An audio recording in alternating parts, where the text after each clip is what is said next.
Bom, a gente tem um ano novo desafiador.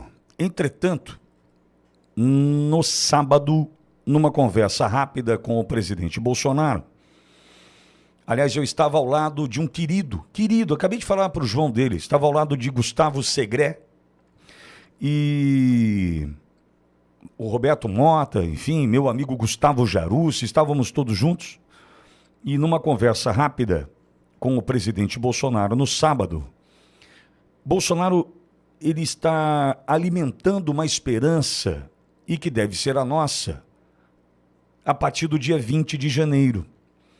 E quando o presidente Bolsonaro passa a alimentar a esperança a partir do dia 20 de janeiro, eu também preciso alimentar. Por quê? Porque nós temos Eduardo Bolsonaro, filho do presidente, deputado federal por São Paulo, amigo próximo de Donald Trump. Tanto é que estava em Mar-a-Lago na apuração daquele 5 de novembro, na apuração das eleições norte-americanas. Eduardo Bolsonaro ali estava com Gilson Machado, ex-ministro do Turismo do governo Bolsonaro, e o Gilcinho, filho do Gilson, né? Eduardo estava ali. E Eduardo tem conversado com muitas pessoas e certamente tem informações, traz informações que vão além, muito além essas informações do que a gente recebe por aqui, do que a gente ouve por aqui. São informações valiosíssimas e que certamente estão nutrindo a esperança de um homem chamado Jair Messias Bolsonaro. Ou seja, se nós temos pela frente a posse de Donald Trump, marcada para 20 de janeiro, servindo de esperança para todos nós, inclusive o presidente, nós devemos olhar com muita atenção para isso. Esse é um ponto. Qual é o outro ponto que eu vou pedir que a gente tenha atenção? Dentro do governo Trump, né, equipe montada, existem alguns ali que chegam para fazer a diferença. Estamos falando de Elon Musk, né, mas em especial, eu quero trazer um nome aqui que em julho do ano passado eu ouvi pela primeira vez o nome de Marco Rubio. Eu ouvi o nome de Marco Rubio, eu lembro onde eu estava.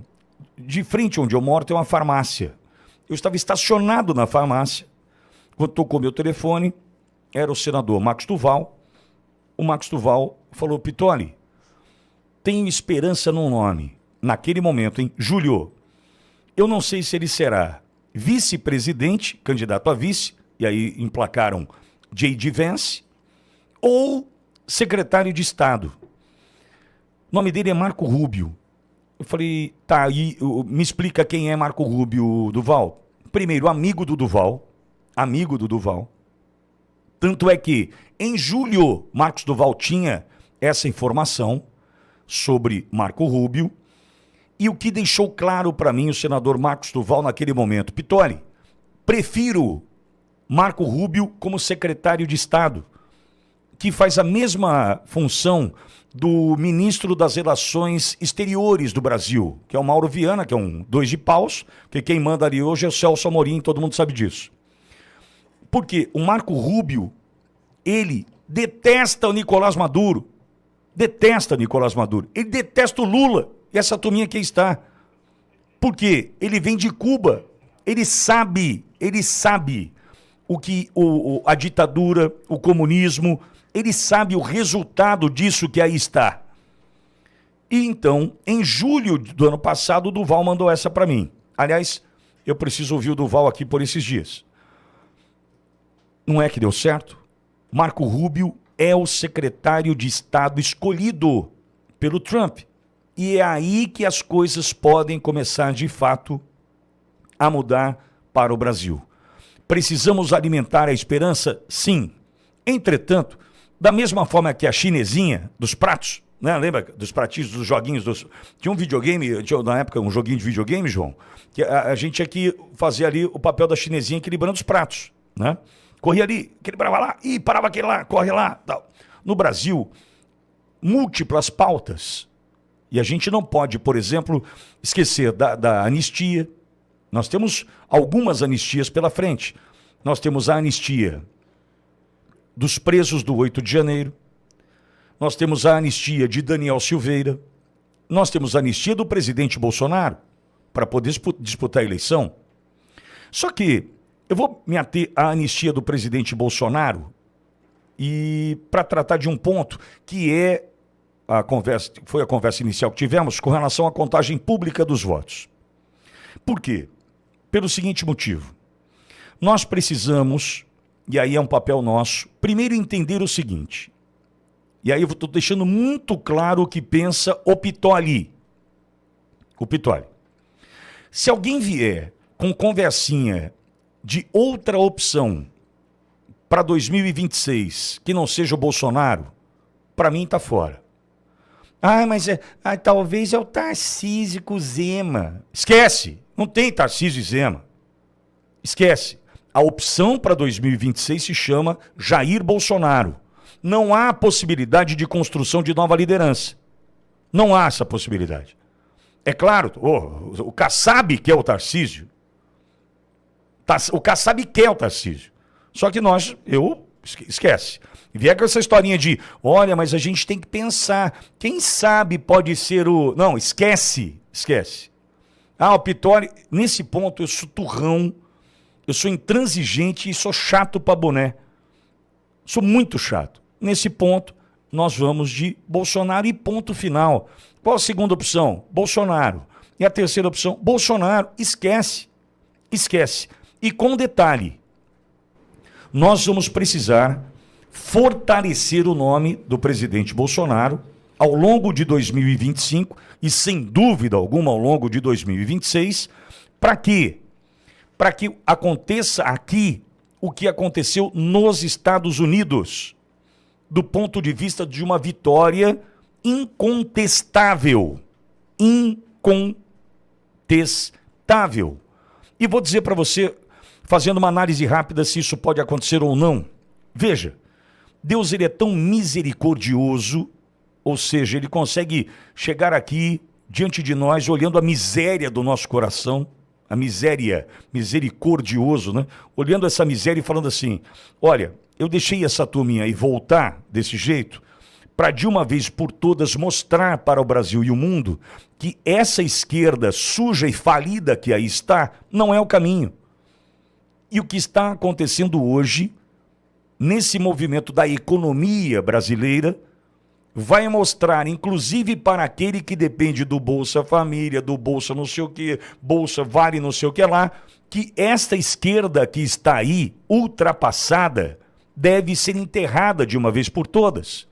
Só que nós precisamos fazer com que o nome do presidente Bolsonaro fique cada vez mais forte para que o que venha a acontecer em outubro de 2026 seja incontestável. Mas, Pitoli, então por que você está falando sobre voto impresso e contagem pública dos votos? Porque eu entendo que estes que aí estão, primeiro porque são servidores, e a palavra é intuitiva, eles precisam nos servir. Eles ganham para nos servir. E eles precisam aprimorar o processo se existe a possibilidade de aprimoramento. Quem não deve, não teme. Quem não deve, não teme.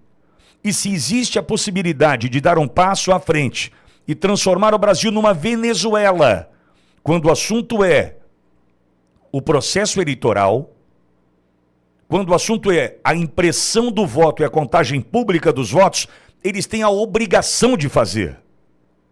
Quem foge da pauta deve. Quem foge da pauta, voto impresso e contagem pública, deve. Deve na praça. Por quê? Se existe a possibilidade de eu melhorar algo, por que não melhorar? Qual é o meu interesse sobre aquele assunto para eu fugir da melhoria do processo, do aprimoramento do processo? E por que nós estamos defendendo isso? Primeiro, fortalecendo o nome do presidente Bolsonaro, nós daremos a ele uma vitória incontestável, se é que você me entende. A esquerda, afundando o Brasil como está afundando, não terá força, nem com Lula para uma reeleição, para se manter no poder. Porque o que nós vamos assistir a partir de agora é, de fato, um Brasil se esborrachando no chão, porque no precipício já estamos. Mas é o Brasil se esborrachando do ponto de vista econômico, mais uma vez, nas mãos do PT. Porque a gente não pode se esquecer de Dilma. E olha o PT aí de novo, destruindo o Brasil.